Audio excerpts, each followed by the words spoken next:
by the way, it's not due process.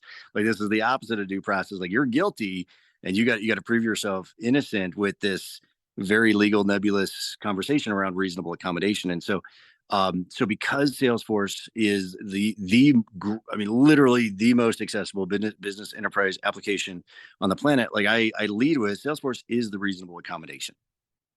And this is really important, again, when we're talking to business leaders, because you have to address this conversation. You have to be able to say, because again, business leaders are like, oh, I'd love to, do this. And yes, we're going to get a registered apprentices and get them work experience and everything. Wait, we're talking disability, right? Like, man. And the other thing around disability, besides the reasonable conversation struggle, is the fact that people struggle with, like, I tell people often, I'm blind, not dead. I can feel the hesitation. I can feel the apprehension. I can feel the squishiness when people, like, they see the cane, right? It's an obvious visible disability, and individuals struggle with that. Welcome to the Workology Podcast, a podcast for the disruptive workplace leader.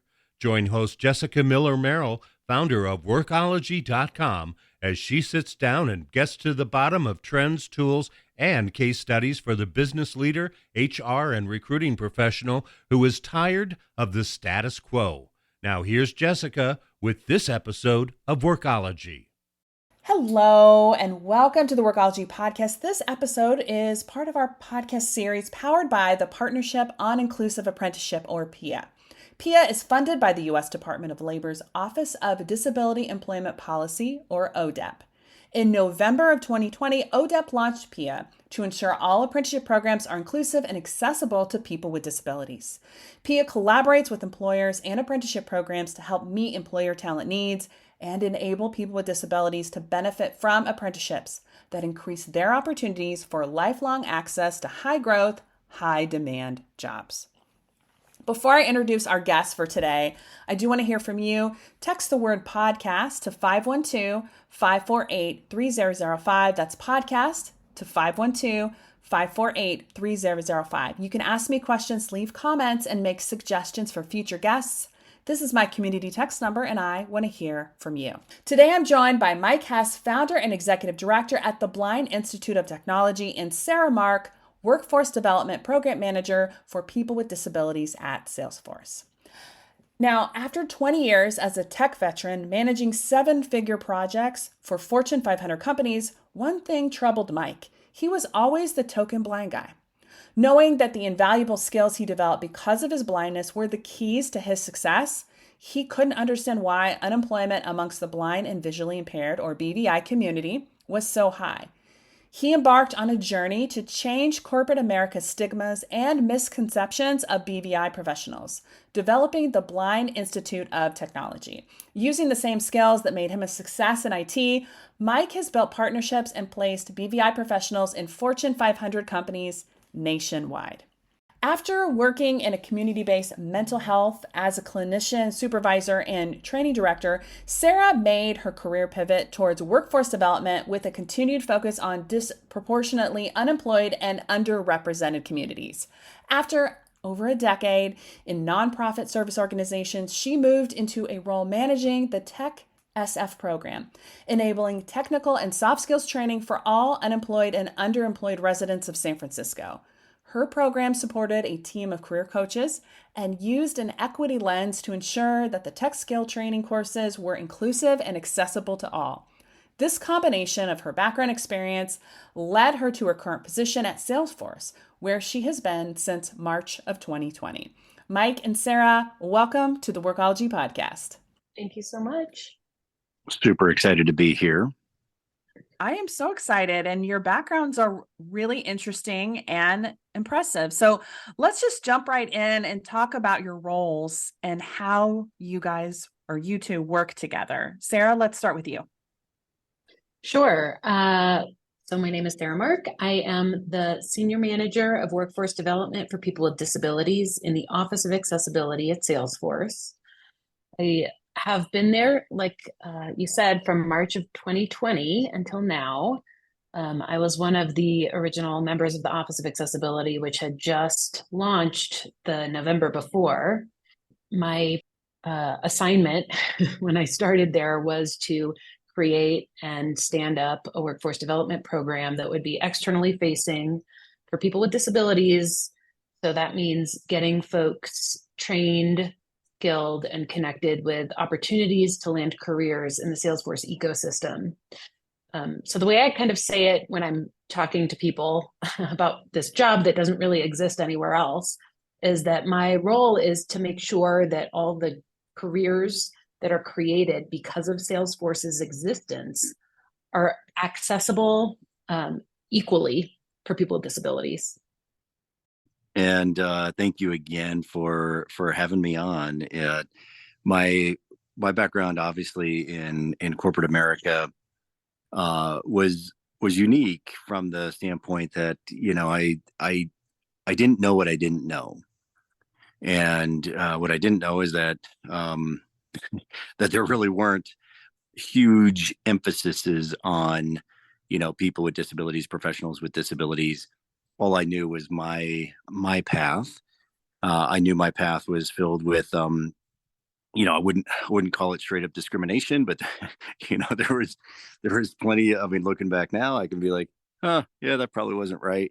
But I just kept doing my own thing, and I didn't realize that the tokenism. I used to wear the tokenism as a badge of honor, and yet didn't realize that too creates trauma, and imposter syndrome is kind of, it jumps out from that lens. And so so my background, just as I started getting in my 40s, I think, as a lot of people do, when they start thinking, okay, so what's my legacy?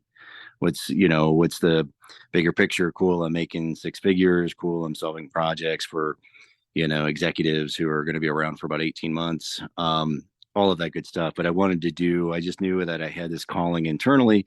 And quite honestly, I wasn't part of the blind, visually impaired community, at all. I wasn't part of the broader disability community at all. I was part of corporate America, and I had most of my friends in that sort of thing. We're all part of that community. But as I started doing some soul searching, I'm just like, you know what, this is calling to me. And, foolish, courageous, somewhere in between. I left my six-figure income. Actually, it'll be 11 years tomorrow, September 21st. I left my six-figure income to start this journey in BIT, Blind Assistive Technology. What's unique about us as an organization is I started it as a nonprofit staffing agency.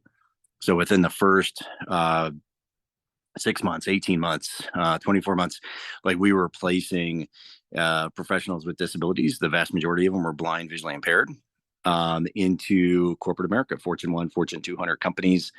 We were starting to make some noise with that. Started the front page of the Denver Post, top 25 periodical, obviously here in the Denver metro area, started the Denver Business Journal, some other more national publications as well, because the bar is set so epically low for the broader disability community that if you're doing anything of note, all of a sudden, they're evergreen stories, for sure. But we just kept rolling with that. And then towards the end of 2016, since my background is in tech, I always wanted to do some sort of a workforce development program. And we launched our very first workforce development program. We had 6 blind, visually impaired individuals and 1 individual who is neurodiverse go through our program. And again, since we started out as a staffing agency, 6 out of the 7 individuals that completed that program, we ended up finding employment for. So we kept rolling with this workforce development program until, of course, the amazing day that in early April of 2020 that I met Miss Sarah Mark here. I love it. What a great story, and how both of you have been able to connect, and the paths that led you to each other. Can you tell us how registered apprenticeships work, and maybe what's involved in setting them up for us, Mike? Sure. Yes, we're the first, and this is cool and sad all at the same time. So December of 21, our program became the first nationally recognized registered apprenticeship program for the blind visually impaired. Now, we serve more than the blind visually impaired. However, from a digital access perspective, this community, my community, is the hardest to serve digitally, right? So again, I often say this isn't the poor me Olympics, that it's harder to be blind than it is to be deaf, that it is to be a quadriplegic. Like, this isn't the poor me Olympics, but from a digital access perspective, the blind community is super specialized to serve. Period. You have to think about it from code, and that's my background is code. So how it started prior to that is actually it was quite honestly just network. An organization called Software Partners found out that they're what's called an intermediary. They had and still have a contract with the Department of Labor nationally, so Washington, D.C., to find organizations who are currently leveling up marginalized communities. And so they heard about our program, reached out to us, and they said, your program completely fits. We'd love to help you create an actual apprenticeship program. So you're already doing the training anyway. Then you can just add this as, kind of a badge, and, it's a great way to market. And it was, so for us, it was just a faithful, connection. We as an organization had to do honestly very little other because our program was already stood up. We were already delivering the training. We were gonna do this regardless. And my background, I was appointed by former Governor Hickenlooper to the Workforce Development Council here in Colorado, and so I of course knew about a lot of apprenticeship programs. However, every apprenticeship program that I knew of, again, everybody claims like, oh no, of course we're ADA, we're EEOC, we're whatever rubber stamp you want to put on there. And yet, you find out from these programs, so how many blind people have gone through your programs, how many people who are neurodiverse, how many people who are deaf have gone through these programs. And the statistics are, I mean, they're sad. They're woeful. And it's because, again, the nature of serving this population. And so for us, it was something we were already doing. And so just to add the criteria of now that we are a registered apprenticeship program, and actually as of September 1st, 2023, we have the second and only two registered apprenticeship programs nationwide that serve the blind, visually impaired, and the broader disability community. So our curricula and our repertoire continues to grow to serve this population more fully.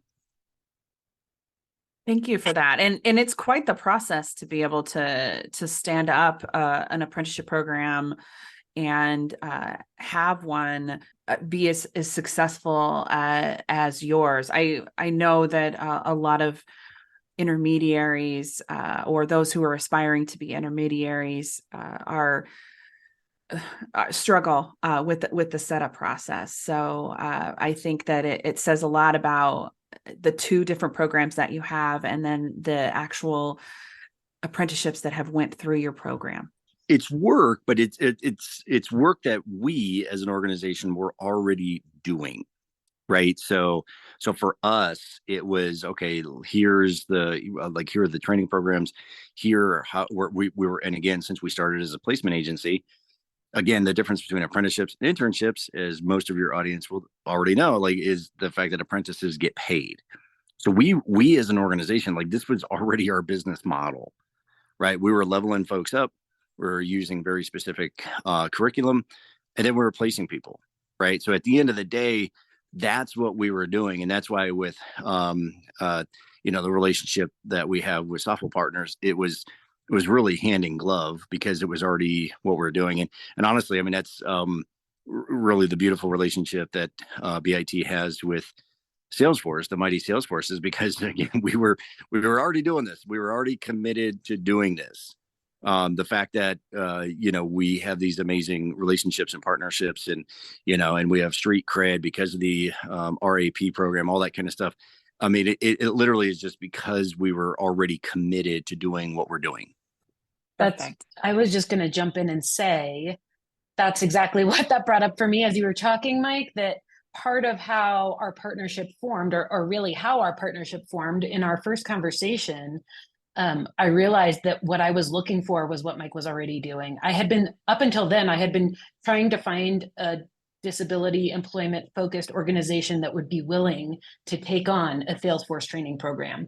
When I found Mike, he said, I've already trained blind folks on becoming Salesforce administrators virtually. He was doing it on Zoom before the pandemic even hit, because that way you can serve people where they are. And that's very advantageous for people with disabilities who experience additional challenges navigating our world that wasn't built for them.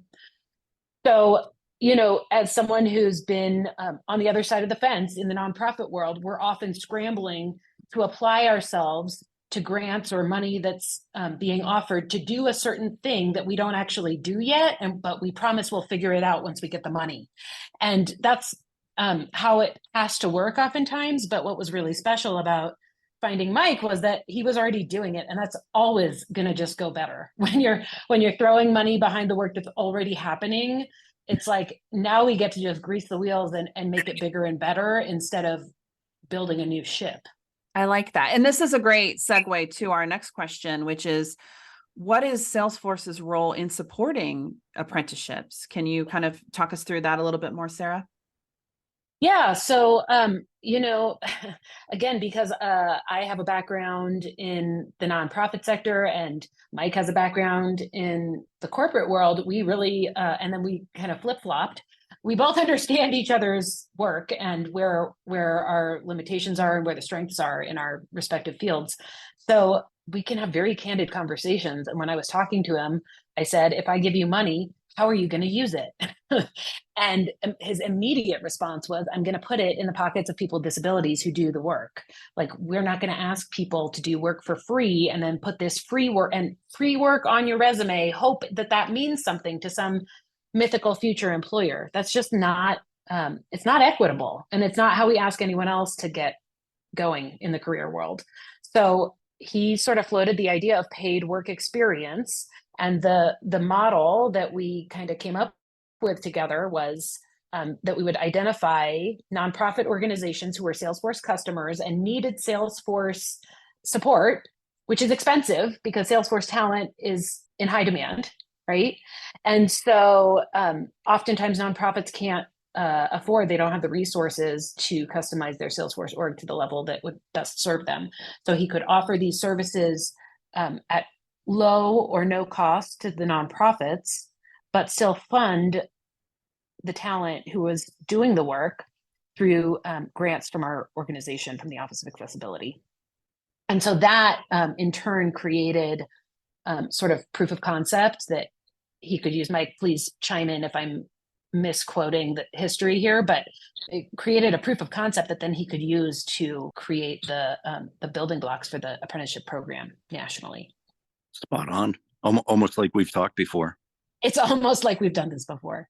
I love it. I love it. Well, Mike, let's switch over to you, and maybe can you share some advice for employers and maybe business leaders who are trying to or wanting to make a business case for apprenticeship programs?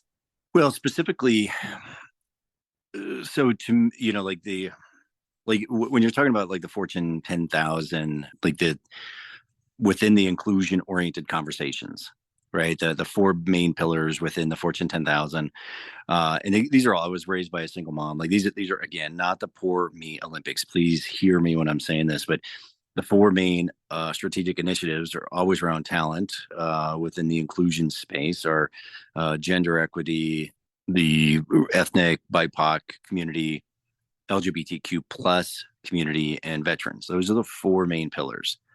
And what is almost always omitted, and from a percentage perspective, like it is the people with disabilities community that is rarely talked about. And this is important from a context to because, it's just to say like, oh, you train a whole bunch of blind people and people who with other disabilities up in Salesforce, and oh my gosh, the flood doors are going to open. No, because we're still contextually, we're challenged with, this marginalized community is absolutely faced with legal constraints that quite honestly no other marginalized community is. And it's the legal constraint is with a very legal nebulous conversation around reasonable accommodation. So out of all the inclusion oriented communities, the people with disabilities community literally have to like, and it's not due process, by the way, it's not due process. Like this is the opposite of due process. Like you're guilty and you got to prove yourself innocent with this very legal nebulous conversation around reasonable accommodation. And so because Salesforce is I mean, literally the most accessible business enterprise application on the planet, like I lead with Salesforce is the reasonable accommodation. And this is really important, again, when we're talking to business leaders, because you have to address this conversation. You have to be able to say, because again, business leaders like, oh, I'd love to, do this. And yes, we're going to get a register apprentices and get them work experience and everything. Wait, we're talking disability, right? Like, man. And the other thing around disability, besides the reasonable conversation struggle is the fact that people struggle with, like, I tell people often, I'm blind, not dead. I can feel the hesitation. I can feel the apprehension. I can feel the squishiness when people like they see the cane, right? It's an obvious, visible disability, and individuals struggle with that. And so we have to address this when we're talking to business leaders. And again, out of all the marginalized communities, all the inclusion-oriented conversations, this really is the most taboo of all the conversations, not just due to reasonable accommodation, but truly, I believe people struggle with disability.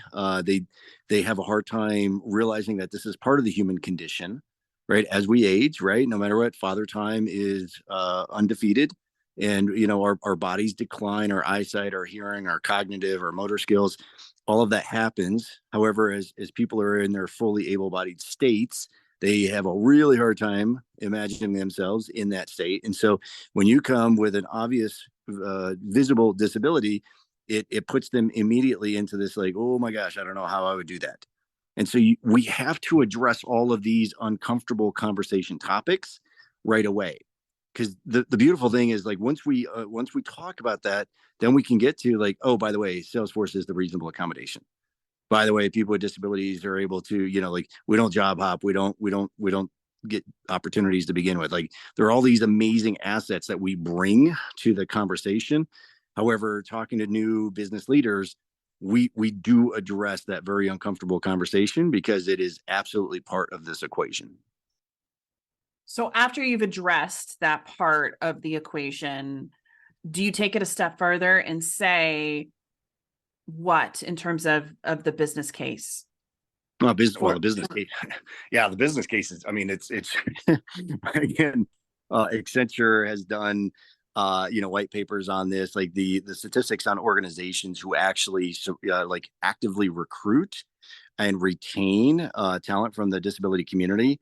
Like 28% higher revenue, 2 times higher net operating income. Like the business case is ridiculous from a favorable perspective. Like, so for businesses who are really looking, because again, if you think about like, so the individuals that we've placed BIT into organizations have an average tenure of over 6 years, where the national average amongst everybody else is 4 years. So again, just so attrition costs organization money. Right. And you got a demographic here again, because we, the disability community, know that job hopping is not an option for us. It's just not. And so we're going to go there. We're going to make do. We bring the goods. Over 60% of the individuals that we've placed in full-time roles, again, small brands like JP Morgan Chase and Allstate, Salesforce, CVS, like, small mom and pops like that. Over 60% of the folks that we've gotten full-time employment for have already gotten promotions. So again, they're not just getting promotions because they're tokens. Like, private America is hardcore. You're either delivering or you're not. So the business case is there. It's still, getting past the stigma and perception. Let me tack on to that too. Mike does a really good job with capturing all the statistics. I mean, it will take you one quick Google search to see that there is compelling evidence that having a diverse workforce benefits business in so many ways. And I also want to just circle back to what Mike was saying at the beginning about, we have sort of a general consensus that diversity, equity, and inclusion, there's a business case for that, right? And Mike is right that the word disability often gets left out of the room when those are being discussed. However, disability cuts across every other aspect of identity. So when we're leaving that off the table, we're also excluding people of color. We are excluding genders that are underrepresented in tech or any other field. We're excluding veterans, many of whom have disabilities. So, it's not like we're saying, pick us, forget about those other groups. We're saying we are a part of all these groups. And it's important that we're not getting left out when we're looking at expanding our pool. And the other piece I wanted to add about what kind of the business case is that people often don't think about is, let's say you hire a person with a visual disability, right? Someone who is either blind or low vision and uses assistive technology in their job. You are also getting an in-house accessibility tester because they will let you know if one of your products or one of the things that you use to onboard them or one of the things that they need to use in their job doesn't work. So you're finding out firsthand, and this is one of the things that's well documented about why it's important to have a diverse team and diverse workforce, right? Because if we have all one kind of person looking at things, they miss stuff. They miss stuff that other people won't miss. So when we have, like, for example, someone on my team who's a screen reader user, she will be the first to notice when something breaks or doesn't work or has a regressive bug that is an accessibility issue. So it's sort of like a hidden extra. Not that I want you to ask all your people with disabilities to be doing second jobs testing your things, but it's sort of a natural function of them being in the workplace. Thank you for both of your insights here. I will link to the Accenture study in the show notes. And it might seem old hat for Mike and Sarah because they work in this space every single day. But for many of us in HR, this is it shouldn't be new, but it is still something relatively new. And it's important to be armed with information and research when we are talking with executive leaders who this might be a completely new concept or topic of discussion. So I will include the link to the study over on Workology, and you can grab that from this episode, or just Google Accenture disability business case study, and it'll pop right up for you. Let's take a reset here. This is Jessica Miller-Merrill, and you are listening to the Workology Podcast. Today I have two guests, and we're talking with Mike Hess, founder and executive director at the Blind Institute of Technology, and Sarah Mark, workforce development program manager for people with disabilities at Salesforce. This podcast is part of our podcast series powered by the Partnership on Inclusive Apprenticeship, or PIA. Before we get back to the interview, I do want to hear from you. Text podcast to 512-548-3005. Ask me questions, leave comments, and make suggestions for future guests. This is my community text number, and I want to hear from you. This episode of the Workology Podcast is part of a new podcast series powered by the Partnership on Inclusive Apprenticeship, or PIA. PIA is funded by the U.S. Department of Labor's Office of Disability Employment Policy, ODEP. ODEP launched PIA to ensure all apprenticeship programs are inclusive and accessible to people with disabilities. PIA collaborates with employers and apprenticeship programs to help meet employer talent needs and enable people with disabilities to benefit from apprenticeships that increase their opportunities for lifelong access to high-growth, high-demand jobs. I want to move over to Sarah and talk about the genesis of the Office of Accessibility Workforce Navigators program at Salesforce, because this is something that is, as far as I know, nowhere else in the work world, in the business world. Talk to us about it and how it has evolved over time. Correct. As far as I know, I am a unicorn at holding a unicorn job that doesn't exist really anywhere else. If there's another one of you out there, please reach out. I would love to connect. But I'll tell you, the story of how we came to be is really also a story of the business case for disability inclusion in the workplace, which is that the Office of Accessibility was born out of an activation from our ERG for employees with disabilities, our employee resource group for people with disabilities at Salesforce. So Salesforce employees who are either people who identify as having a disability or allies, strong allies and champions for the disability community. Maybe they have, for whatever reason, a personal interest in supporting and advocating for the community, put together an executive level pitch to create the Office of Accessibility, because the employee resource group was doing a lot of this work on a volunteer basis. And they said, hey, this is not volunteer work. This is real work. And this deserves resources backing it up. So the pitch was accepted and the Office of Accessibility was funded and created. I believe we launched originally in November of 2019, when nobody had heard, or maybe there were a couple whispers of some sort of virus creeping through certain parts of the world. And, I started on the first day of lockdown in San Francisco, March of 2020. But all of the things that have come since then, probably, all of the things that have happened since then could not have happened without our office being funded and supported, even supported through the pandemic. As other things were falling apart and falling away, Salesforce continued to fund and support the Office of Accessibility, knowing that this is critical work, that there is a strong business case for this type of work and people holding a focus on this space. And the way we work, I'll talk really quickly about the way the Office of Accessibility works, which is mirrored by the Workforce Navigators program, my program. The Office of Accessibility operates under a hub and spoke model. So we don't own product accessibility. We don't own real estate accessibility, but we advocate for, inform, and respond to concerns in every area of the company as it refers to disability inclusion and accessibility. So for instance, we have an events manager and coordinator who creates enablement and those trainings and best practices for every events team across the company, right? We're a huge company. We can't have one person running all over the world trying to make every event accessible. So she's making sure to create accessible guidelines for every event coordinator, manager, and participant. We just hosted our most accessible Dreamforce yet. And we know that because we had 200 employee volunteers at our disability help desk supporting our attendees in every way we could think of. The Workforce Navigators program I was hired on to create and build operates in a similar manner. So we don't host our own trainings, but we are creating pathways to enable Salesforce training instructors to give them more background and exposure to disability inclusive teaching practices. We've funded our partnership with the Blind Institute of Technology. We've partnered with other disability serving organizations. We've created a number of different help and support articles to help assistive technology users navigate the product when it's sometimes created in the instructions might be written in a way. Instructions are written for sighted users, right? So we have someone on our staff now who creates instructions that are tailored for screen reader users to make their experience just as seamless as sighted users' experience. And we advocate internally as well for product accessibility.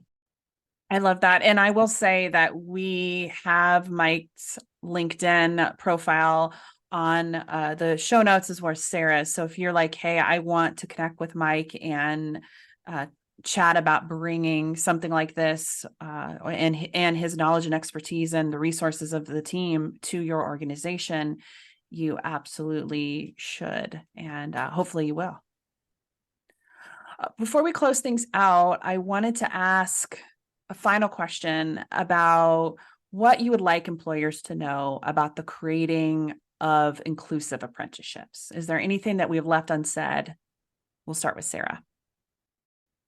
So I'll just kind of put into a soundbite what I just ranted and raved about, which is this is not a warm and fuzzy feel-good initiative. This is a best business practice. If you really want to take your success to the next level, you will be pursuing a disability inclusive hiring initiative, because that is going to take it to the next level. And the apprenticeship is a step in. I mean, ultimately, our North Star is full-time employment for professionals with disabilities, and you want that too. That's best for everyone. But creating a disability inclusive pathway to employment through apprenticeships is in your best interest. I think, so yes. And again, I'm a data guy, and I know there's a lot of business leaders out there that are also data driven. a small $3 trillion company called Apple. They're one of their values is accessibility. Like they pioneers in making sure leaning into the conversation around accessibility, and they're pan disability. Like they lean into this. They've invested so much money into this. And to me, would they be a $3 trillion company if they wouldn't have made that decision way back with Steve Jobs? This is the early 2000s. I mean, this is a long time ago. They were the first technology vendor that was making accessibility be part of their tech. Now, Salesforce, again, third largest software company in the world. Okay. And second in Japan, I learned last week. So again, the fastest growing software company, world leading CRM. And yet again, trailblazers, like first tech company in the world to have a fully funded workforce development initiative specifically for people with disabilities. Like to me, these are not like you could say, oh, that's a coincidence, Mike. Or is it? Because again, when you think of the population, like we, people with disabilities, the collective we're a billion strong. We are not a small demographic by any stretch of the imagination globally, right? And then you include all of our friends and allies.